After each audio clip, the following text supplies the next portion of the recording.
Hi everybody, Perpetua here from Love, Faith and Passion. I am so excited to host Mrs Mumba, Chileshe Bwalya, as most of you would know. For me, I've been a fan for a long time, stalking her, doing all the crazy stuff, and I'm just so glad to have this moment with her, so we'll get right into it. Hi. So excited to have you here. Thank you for accepting our invitation. Thank you. We don't take it lightly. We acknowledge the anointing on your life, the gifting.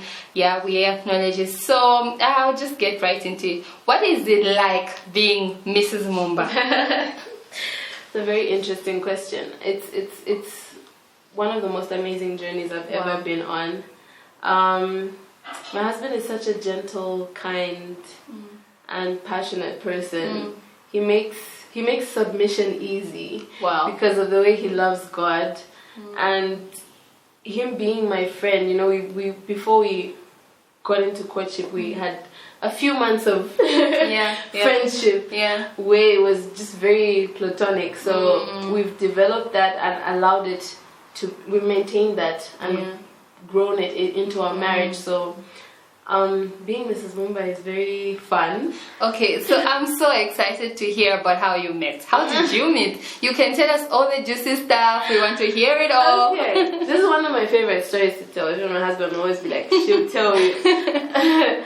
Yeah, so we met in church. I remember seeing my husband for the first time at Prophet Humphrey Mwali's kitchen party and Prophetess's kitchen party. And I was like, oh my gosh, that guy is so nice. And then somebody I was sitting with, his cousin I was sitting with at the table, is like, oh no, he's single and everything. I'm like, no, I don't even, like, I'm not even interested in... She's a good friend. I'm like, I'm not even interested in all of that. I'm just appreciating that, you know, he's a beautiful creature. Wow. So, I think 2 weeks later, at the wedding, I was singing at the wedding. So, you know, I had to go onto the stage. Yeah. And the groomsmen were seated there, and he was in a suit and all cleaned up and everything. I'm like, Lord, listen, right now I'm trying to focus on you. I don't want anything to do with relationships and whatnot. I didn't want to think about it. Like, this guy is just, he's in my space. And then the following day, the Sunday, he was in church. Wow. And I got to speak to him. We had an interesting conversation. Apparently I'd ignored him at first because he was standing with someone, with an old friend of mine. So then he comes to the car where I was seated, and he jokingly asked if he could catch a ride with us. Well, I thought he was joking. So I'm like, yeah, cool. I thought he was making small talk. And then he shows back up. He comes back and he's like, yeah, so where are we going? I'm like, dude. It was an empty gesture, bro. Yeah, but anyway, we went with him, and it was so funny because everyone else in the car actually thought we were friends. We knew each other from before because of the way our conversation was flowing. And 2 days later, I learned because we kind of talked a lot. We exchanged BBM pins. That's the time. And eventually he told me he was in a relationship, and I was so happy. I was happy because I was, at that time I was just like, I want to get to know God. I've tried this whole relationship thing. Right now I just want to pursue my relationship with God. So I don't want to get into a relationship. So when he told me he was seeing someone, I was very happy. And he told me about how they were, you know, going through a rough patch, and I started to pray. I fasted, and I'm like, Lord, help them fix this. Wow. I know. So, but throughout the process, we're spending a lot of time together, and I was obviously encouraging him to spend more time with his partner, but that, I guess, didn't work out. Eventually, they broke up, and we spent so much time together. Obviously, grew fond of each other, and I started to give in to, you know, the idea of being in a relationship with this person who I'd grown so close to. And my brothers are very protective, but they kind of loved him. Sometimes I even feel like they love him more than they love me. My whole family just loved this person being around, even despite the fact that we were not really a couple. And then we went through a trying process. I guess it was just God trying to assess whether we're able to weather certain storms. Yes. We went through a process where he was now in a dilemma of whether he should go back to his ex or he should be with me. You know what? I have got a lot of questions. Actually, sorry to take you back. No. I'd like to ask, for me, what really strikes me about this story is the fact that when you were told that he's in a relationship, you didn't start fighting for him. Yeah. Because sometimes I get to hear a lot of people like, what should I do? Should I just sit and watch the other person? But the purity of heart to genuinely pray for their relationship. I'd like you to talk a bit more about that. Like, what was the process like for you? And maybe if there's a revelation you got, just to be able to pray for a person who you think, okay, he's handsome, yes, but let me pray for them. Because I believe that was such a precious seed on your end. I guess it's just about getting to a point where you realize that we are all children of God. In as much as I want something good for myself, I should want something good for you also. Wow. So everybody deserves to be happy. Everybody deserves to be in a happy and healthy relationship. And I think it's pointless for me to come and take something from you that seemingly makes you happy. Wow. Because I feel like it would be good for me. You know, I'd rather just appreciate that this is what you want at this time and pray for you and pray that God helps you sustain that and make you happy through the process. Because for me, I would have been happy to see him happy with the person that he was with. Wow. You know what I mean? I believe that's the seed that worked for you. It's so powerful. Like being able to say what I want should be good enough for another person as well. Precisely. And I should respect another person enough to say their happiness matters too. Precisely. Yeah, that's a whole sermon right there. Please go on.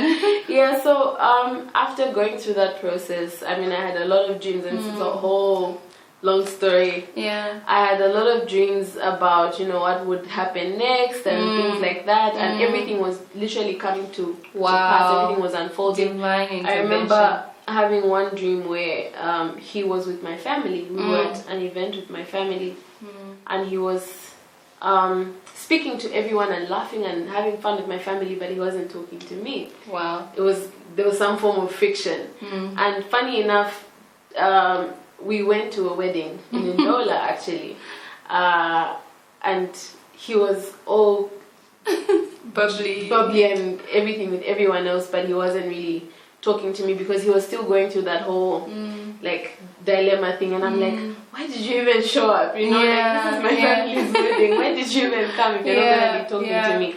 But I remember telling my spiritual father to say, because when we were going through that process, he would tell me, oh, I'm going to see her, so and so. And it would hurt. But then there was a point when it started affecting my prayer time, my worship time. And I remember telling the man of God to say, I think I can't hold on to this if it's going to affect my prayer life. And he said to me, your battle is with the enemy and your battle is not with him. So just show him love, show him kindness. And just be good to him. And you know, back in the world at that point when he says, no, I'm still figuring this out, I'd have sent him a stinker.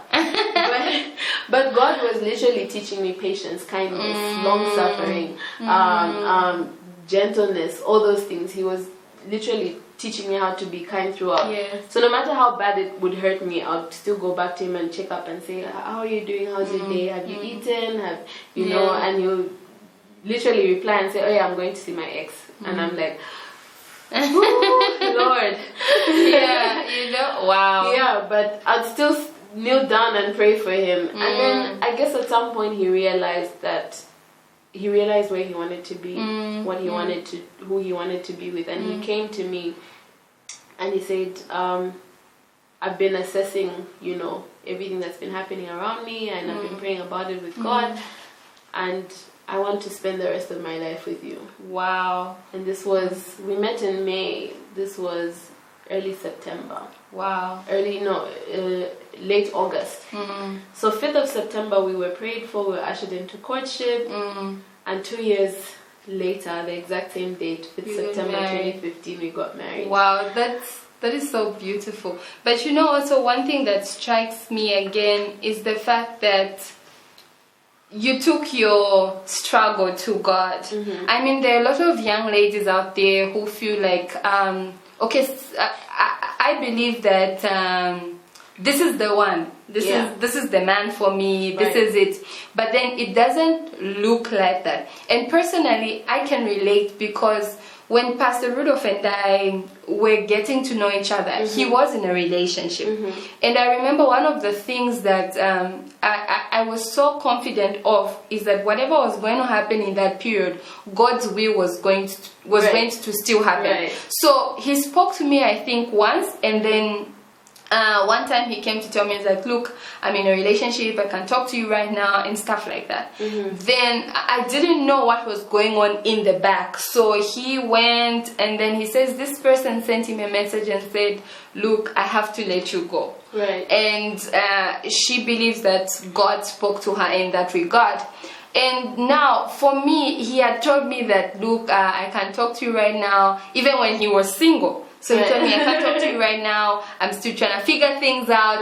So I think that was like in May. He told me that we should try in December. And I was like, what? You mean to tell me I should just sit and then wait? So like, for you, what was that period of still waiting, like where he's trying to figure himself out, he's going to see this other person? How did you handle that? Like, how would you advise a young lady who may be going through that period where they feel like they know and they are tempted to do something? Because from what you're saying, I can pick up that you were going to God more than you were going anywhere else, like getting counsel from your spiritual leaders. Like, just explain to me a bit more about that. I guess that process had also taught me the importance of having sound counsel, because, like I said, had I been back in the world when I was not saved, I would have sent stinkers and just said, you know what, I can't do this. I can't do this right now. I'm a beautiful girl. You're not gonna waste my time. But so God, you just need to learn to trust God. There's one thing I've come to learn even up to now. You know, God has given us the free will to choose who we want to be with. Yes. But I think if you're going to make a decision as big as choosing a life partner, that's one thing you don't want to use your personal will for.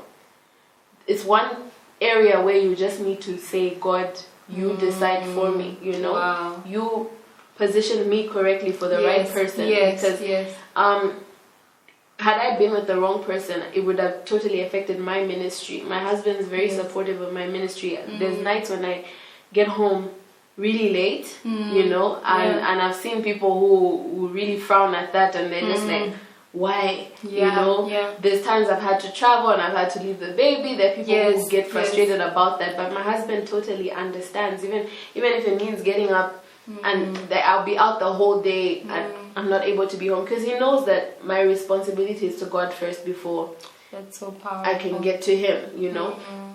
So the waiting process is just, it's a time when you just allow God to mold you. God just molds you and he changes certain mindsets. And for me, I'm grateful that I had counsel, because like I said, it would have been very easy for me to just walk away, but it taught me to be patient. It taught me not everything happens just like that. And I remember asking the prophetess, because being in a prophetic ministry, you kind of want to have a leakage all the time. Like, just let me know what's going on. Am I wasting time? So I'm like, prophetess, is he the one? And she said to me, just pray, God's going to answer you in a dream. So I'm like, okay, so now I have to pay attention to the dreams. Right? And over time, it took a while before God actually showed me this process where I was in this dream. I was in a house, and he comes home from work, and I'm welcoming him, I'm serving him food, and it was just very comfortable and very, like, literally God showed me how our life together was going to be. So I'm like, okay, but then how do I tell him this? Do I just... The temptation to tell, listen, the Lord showed God has showed me. I'm the one, not her. Wow, this is so good. But you kind of have to just trust that God has shown you what's going to happen, and he'll make it happen. And he made it happen, and I'm so grateful, because I think it was 2 years ago when we actually talked about that whole process, when we went through that period, because I was telling him how I was looking at the scripture that talks about the virtues of the fruit of the Spirit. Yes. And I'm like, wow, this is literally everything that God was teaching me through that time. And it's just, it's taught me a lot, and I'm grateful for it. That's such a beautiful journey. Okay, so what would you say as Mrs. Mumba?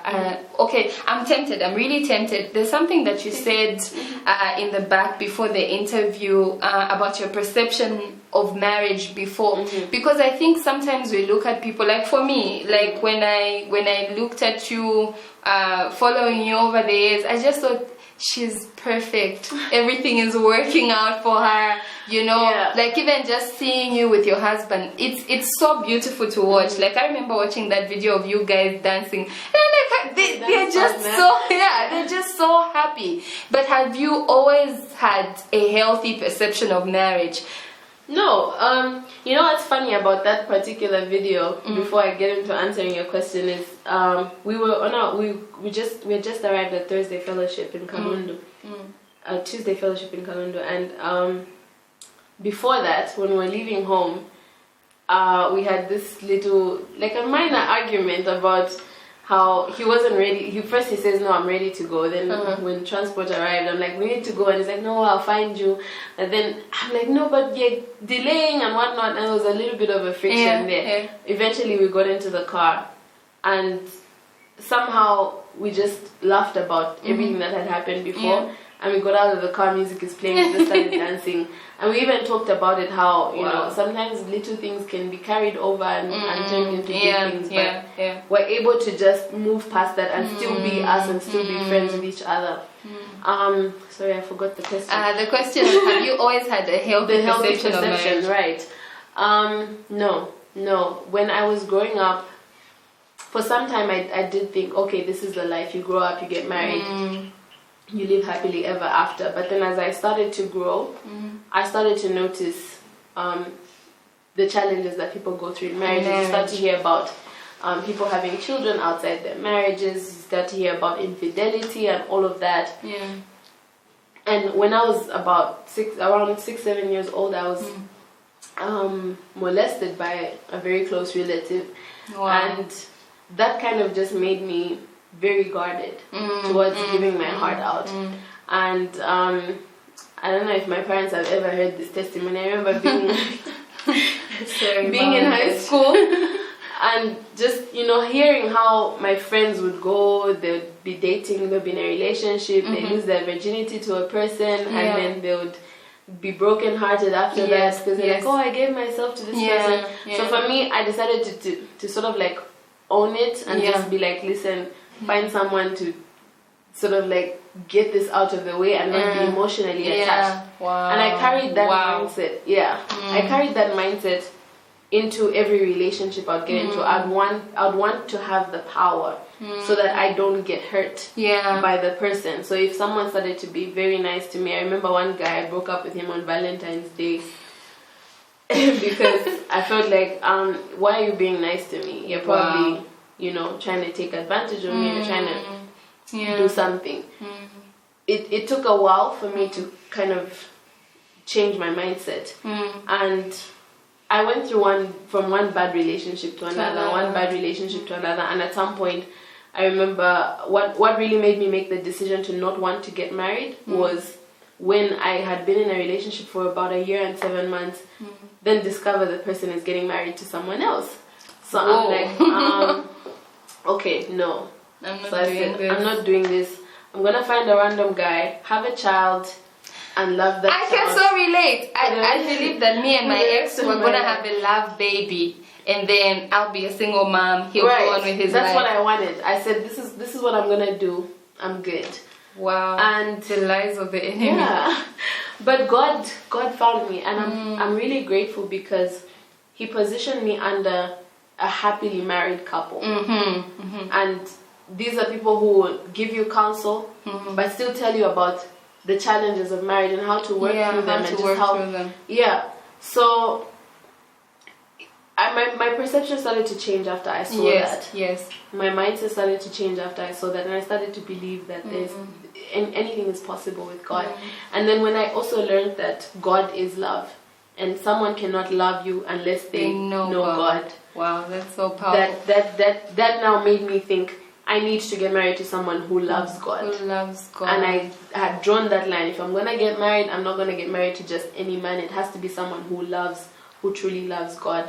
So it really takes God to change, to transform your mind. Yes, it does. Yes, that's so powerful. So if you're watching, we're just getting unpacked. I feel like we're unpacking the woman of God, Chileshe Bwalya. You know what I feel the need to emphasize this. You know, just a few weeks ago we took time to pray for people who had been molested as children, and she's talked about something so powerful, the fact that, you know what, it takes God to transform your mind, and it is when your mind is transformed that now you can be able to sustain a good thing from God. Right. So if you were to tell us something that you consider important in a relationship, what is it for you?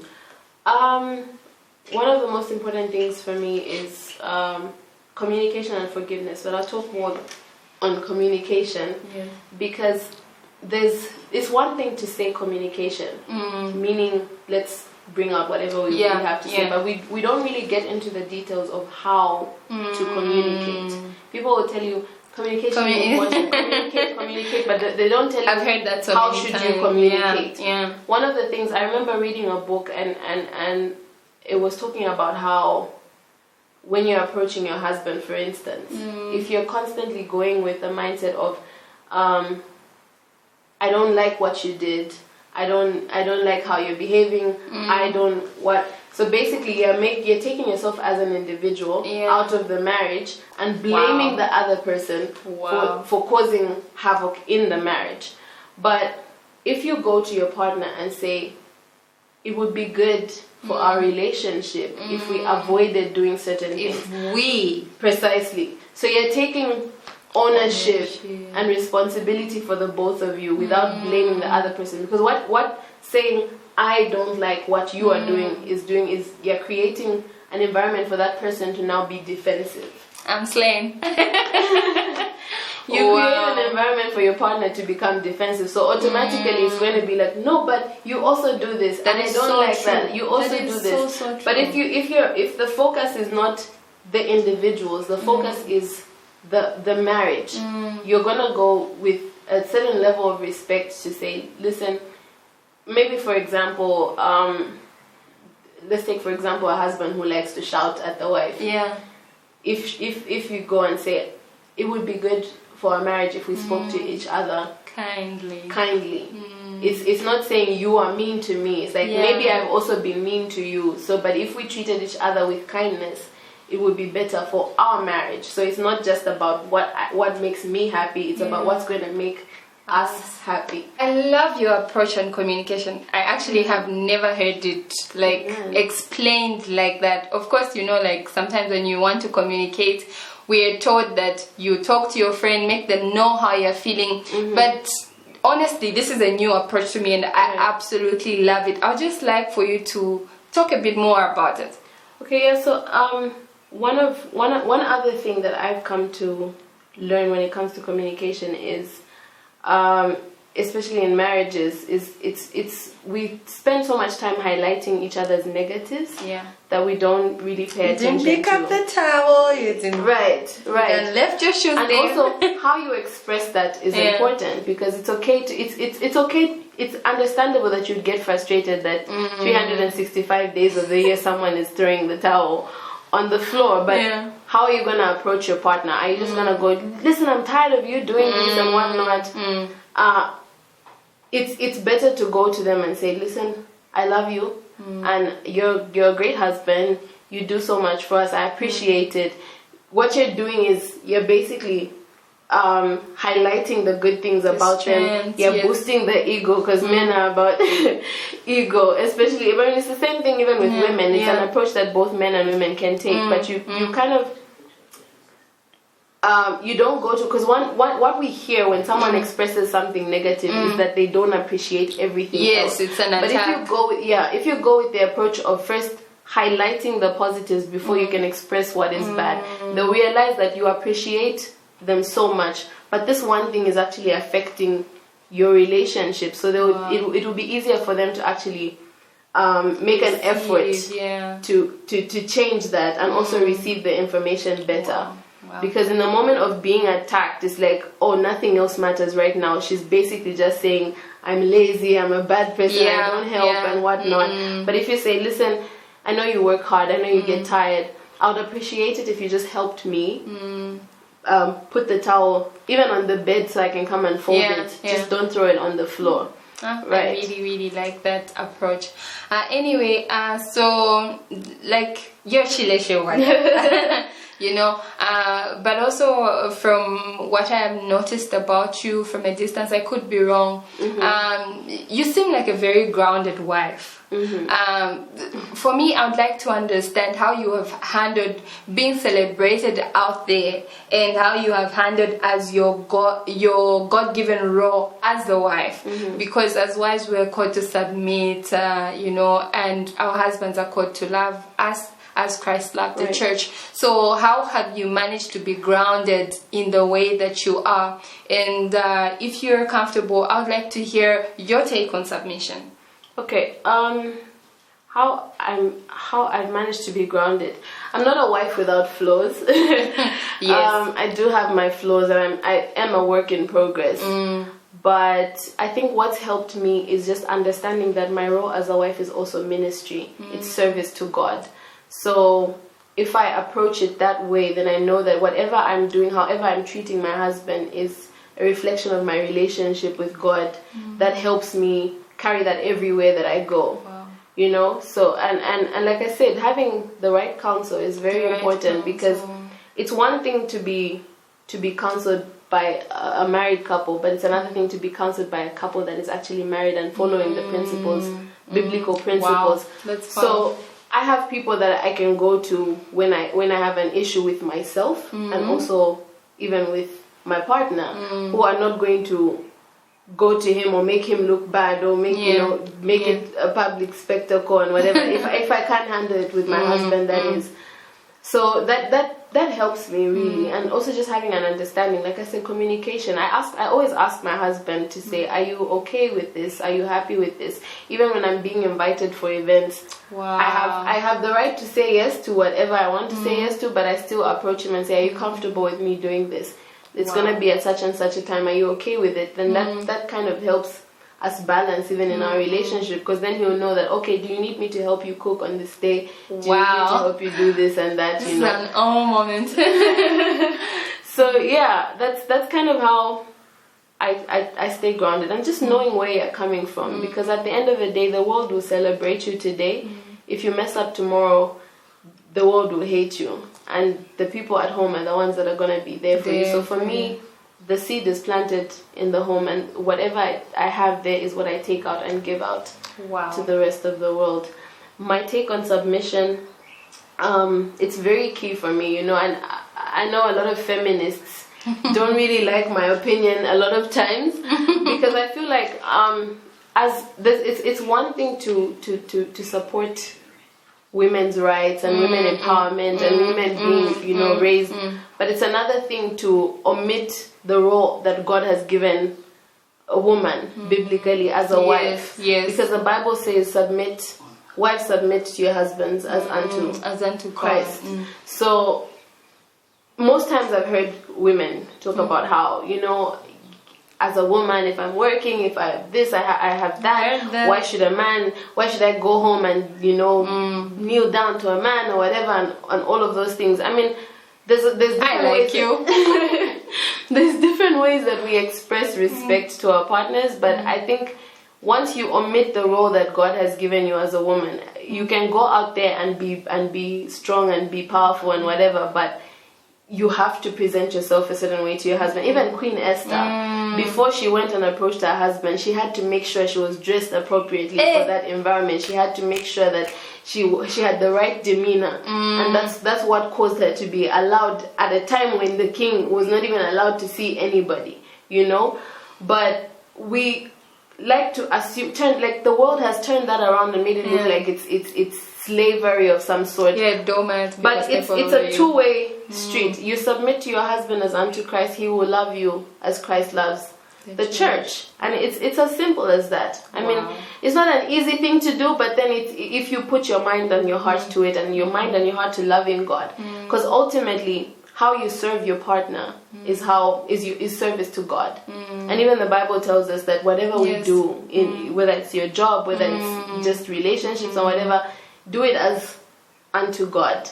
You know. So for me, submission is very big. It's important to recognize and acknowledge the role of my husband as the priest over our home, because he's the one that covers us. Wow. He's the one that is in charge of everything. He is my king, and how I treat him is what inspires him to love me, how I need to be loved. If I'm not portraying what the church is supposed to portray, how is he going to recognize me as a church? Wow.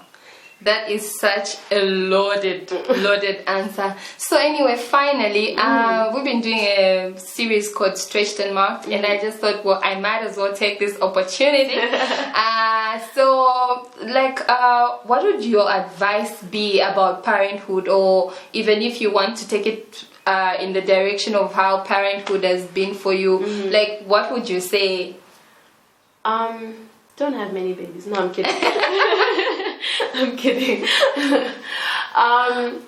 It really takes God. It really does take God. And parenting is it's not just a mother's job. I need to emphasize that. I think a lot of men and society tradition has kind of taught us that you know.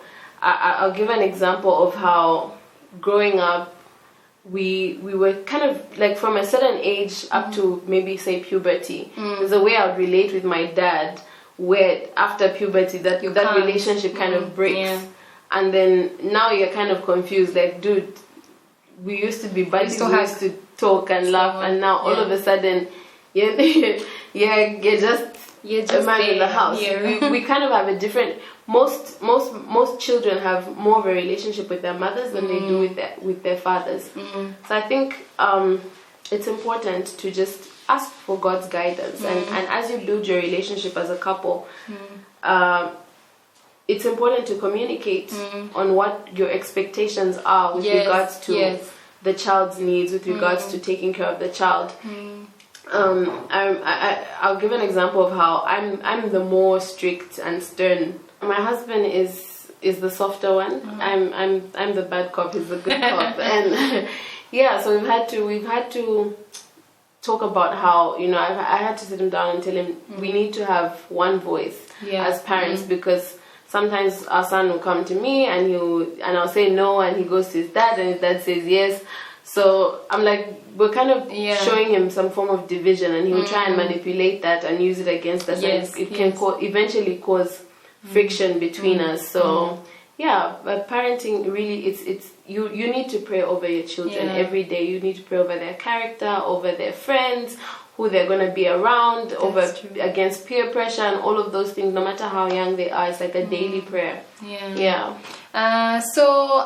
Well, in light of COVID-19, there's been a lot of disruption. I mean, work is not functioning the same way it's working. I know you were scheduled to have a show at Mulungushi on the 4th of April.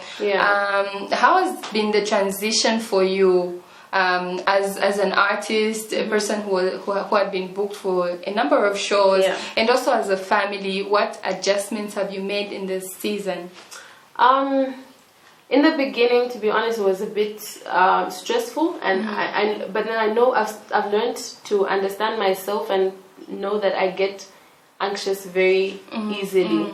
So I decided to, you know, first of all, start meditating on the scripture, do not be anxious for anything.